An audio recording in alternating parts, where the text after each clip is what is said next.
Hola amigos, les habla Japeto. En esta ocasión veremos cómo era la vida en la Edad Media. Sin más rodeos, empecemos. En la época medieval, la vida de las personas estaba fuertemente condicionada por la naturaleza. El ser humano se consideraba un elemento más de la creación de Dios, al igual que las plantas, los animales, la tierra o el agua. El hombre estaba en permanente contacto con el medio que le rodeaba, de tal modo que la naturaleza formaba parte de su vida cotidiana. Los hombres y las mujeres de todas las clases sociales sufrían la dureza del medio físico. Tanto los nobles como los humildes recurrían al fuego para combatir el frío. Gracias a la leña o al carbón vegetal, el frío podía ser controlado. Durante el invierno, las casas eran el refugio más empleado para pasar los inviernos. Las familias solían utilizar numerosas ropas y entre ellas, las más importantes eran las pieles. En el verano, los hombres y mujeres solo podían hacer frente al calor con los baños o con las gruesas paredes de las iglesias y los castillos. Además de la temperatura, las distintas estaciones traían consigo una importante limitación: el uso del tiempo. Ello provocaba que durante la noche, las actividades se redujeran a la mínima expresión. Las corporaciones laborales prohibían a sus miembros trabajar durante la noche, ya que ella estaba destinada para la pausa y el reposo. Se prohibía trabajar de noche porque existía la posibilidad de provocar un incendio debido a la escasa visibilidad. No cabe duda de que la sumisión del hombre a la naturaleza se hace evidente con motivo de la aparición de grandes catástrofes tales como los incendios, las pestes, las inundaciones y sequías. Los incendios, por ejemplo, eran habituales en esta época. Se propagaban fácilmente debido a que las casas de los campesinos estaban hechas de madera. Bastaba un descuido para dar lugar a una gran catástrofe. Las malas condiciones sanitarias de la población favorecían la difusión de las epidemias y pestes. Ello puede explicarse a partir de la gran cantidad de gente que se reunía en las ciudades, donde las ratas propagaban los agentes difusores de enfermedades. Tan grandes eran las epidemias, como la peste negra en el siglo XIV, que muchos hombres las consideraban testimonio del fin del mundo.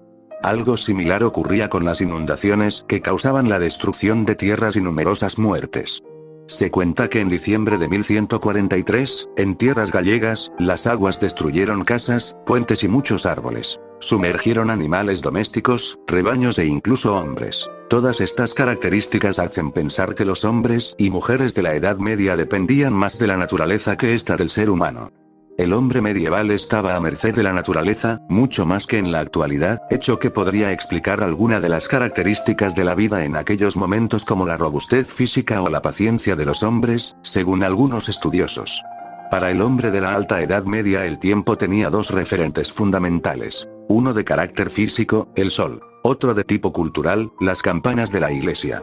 Por un lado, se subraya la dependencia del hombre hacia la naturaleza. Por otro, la religión cristiana actuaba también de intermediaria, acaparando todas las esferas de la vida humana. La jornada se amoldaba a ambas referencias. La salida del sol era la señal del comienzo y su puesta el final. Las horas canónicas se superpusieron a este sistema básico de contabilización temporal, dividiendo desde la óptica de la oración eclesiástica las 24 horas del día y de la noche. Los medios para alargar artificialmente el día eran poco eficaces. Las velas de cera estaban reservadas a las iglesias y a los detentadores laicos del poder. Los campesinos solo poseían velas fabricadas con la grasa de la oveja o antorchas elaboradas con leña resinosa, en especial astillas de pino. La regulación del ritmo de vida diario no entraba en contradicción con el sistema de las horas canónicas. El mejor ejemplo de esas confluencias lo constituyen las ciudades. En ellas las campanas de las iglesias ejercían un papel determinante, como elemento guía de las actividades humanas. Al mismo tiempo, el orto y el ocaso del sol eran también puntos de referencia fijos. Las campanas, con sus vigías, alertaban de peligros y marcaban el paso del tiempo. Una anécdota narrada por la crónica de Lenao resulta muy ilustrativa respecto a esta flotación del tiempo. En Mons debía tener lugar un duelo judicial. Un solo contendiente se presentó al alba. Una vez llegada la hora nona, que marcaba el término de la espera prescrita por la costumbre, pidió que fuera atestiguada la ausencia de su adversario. Sobre el punto de derecho no existía duda. Pero, ¿era en verdad la hora señalada? Los jueces del condado deliberaron, miraron al sol, interrogaron a los clérigos y se pronunciaron, al fin, en el sentido de que la hora novena había pasado. Una sociedad en la que un tribunal tenía que disentir e investigar para saber la hora del día. Hamilton Thompson ha recogido una anécdota de un sacerdote italiano que no se dio cuenta que había empezado la Cuaresma hasta que casi tuvo encima el Domingo de Ramos. Entonces, al darse cuenta de las consecuencias de su olvido, explicó a sus feligreses que la Cuaresma había tardado en llegar este año porque el frío y la inseguridad de los caminos no le dejaban cruzar las montañas, viniendo a un paso lento y receloso, que no podrá permanecer con nosotros más de una semana, ya que el resto del tiempo lo ha pasado en el camino. Para estas gentes, el tiempo carecía de sentido si no estaba jalonado por las efemérides eclesiásticas recurrentes o por la sucesión de los fenómenos de la naturaleza. Los campesinos tenían escasa noción de tiempo. El sol marcaba el comienzo y el final de la jornada, que variaba de unas estaciones a otras.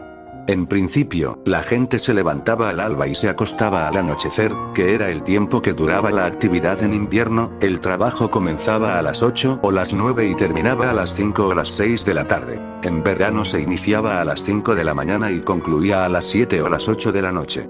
En los pueblos el toque del Ángelus a mediodía señalaba un punto en torno al cual podían estructurarse los quehaceres diarios. El desayuno se tomaba hacia la hora de tercia. La comida, más copiosa, entre sexta y nona. La cena tenía lugar entre vísperas y completas. La cristianización europea se tradujo en la superposición de otros sistemas de contabilización del tiempo además de los ritmos naturales, buscando una distribución adecuada de las oraciones de los eclesiásticos. La jornada, es decir, las 24 horas del día y la noche, se dividía, desde esa óptica, de acuerdo con las horas canónicas, que continuaron muy arraigadas durante la Baja Edad Media. Cada 3 horas las campanas de las iglesias monásticas anunciaban el rezo correspondiente. A medianoche, maitines. A las 3, laudes. A las 6, prima. A las 9, tercia. A mediodía, sexta. A las 15, nonas. A las 18, vísperas. Y a las 21, completas 46. Esta división de la jornada diaria ha pervivido aún en pleno siglo XX para diversas órdenes religiosas. Pero no era rígida y se moldaba a las estaciones, particularmente al verano y al invierno. En la época medieval, el sistema económico se basaba en la agricultura, bajo una forma feudal. Realeza, nobleza y clero poseían tierras que los campesinos, que representaban el 80% de la población, se encargaban de cultivar. Entregaban las cosechas para el abastecimiento de la casa del señor, cualquiera que fuere su rango o condición, y la de los campesinos. Gracias a los fabulosos documentos que han llegado hasta nosotros sabemos que, al menos hasta el siglo XIII, la producción se destinaba exclusivamente al autoabastecimiento de los habitantes de los feudos. Viendo esta pirámide, podemos establecer que la tierra fue el elemento de unión entre unos y otros, entre los poderosos y el pueblo llano. La tierra fue también la base del sistema económico medieval, una tierra cada vez más productiva gracias a la confluencia de una serie de factores que animaron a los productores y que propiciaron el auge en los cultivos. Mejor comercialización de los productos y mayor demanda, derivada del aumento de la población y del crecimiento del mercado urbano. Las ciudades albergan cada vez a más habitantes. En estos campos se podían cultivar uno o más productos, dependiendo del lugar al que hagamos referencia. Por ejemplo, los cereales se cultivaban en Castilla, las frutas y hortalizas en las cuencas mediterráneas de Valencia y Murcia, o las viñas, cada vez de mayor calidad, en las riberas del Duero y en la actual provincia de La Rioja.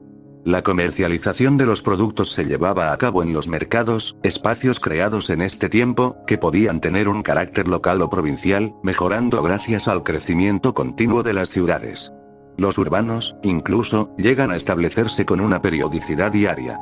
Las ciudades se especializan en las manufacturas a través de los gremios y el campo, apoyadas, entre otras cosas, gracias al aumento de la población y las mejoras de las técnicas agrícolas, que incrementan progresivamente la productividad, permitiendo vender los excedentes y aquellos productos derivados de los mismos. Estos mercados tenían como objetivo proveer de los alimentos básicos a los habitantes de las urbes.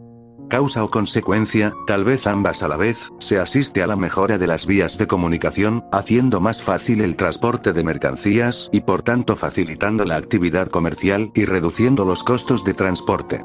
Los mercados traen consigo un uso continuado de las monedas y, en cierta forma, también contribuyen al asentamiento definitivo del sistema monetario y de cambio, pudiendo diferenciar con el paso de los años las monedas más fuertes y que por tanto terminan convirtiéndose en patrón de referencia. Bueno amigos, hasta aquí llega el video. No olviden dar me gusta si les ha gustado el video, comenten que les ha parecido el video y suscríbanse al canal y no olviden darle a la campanita, para que YouTube te notifique cada vez que subo video. Con esto me estarían apoyando bastante. Sin más que decir, nos vemos hasta luego, chao.